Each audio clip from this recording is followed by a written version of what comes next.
कारवाई करण्यात आली आहे। राज्य उत्पादन शुल्क विभागानं कारवाई केल्याची माहिती आता समोर येते। अक्षय जैन यानं आरटीआय मधून या संदर्भात माहिती काढली आहे। 270 पबवर कारवाई करून देखील पुण्यामध्ये पब सुरूच असल्याचं भीषण वास्तव आता समोर येत आहे।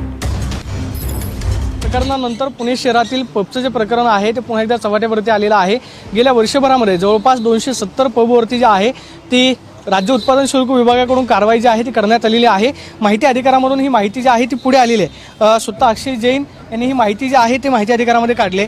तुम्ही गेल्या किती दिवसांपासून याचा सगळा पाठपुरावा करत होतात आणि आकडेवारी नेमकी किती दिवसांची? एकंदरीत मी मागच्या वर्षभरापासून एक्साईज डिपार्टमेंट असेल त्यांच्याकडे मागणी केलेली होती की पुणे शहरात ज्या ज्या ठिकाणी अल्पवयीन मुलामुलींना लिकर सर्व केली जाते तुम्ही त्यांच्यावर कारवाई करा। त्यांना पुरावे दिले तरी कारवाई नाही। आताही आमच्याकडे काही पुरावे आहेत।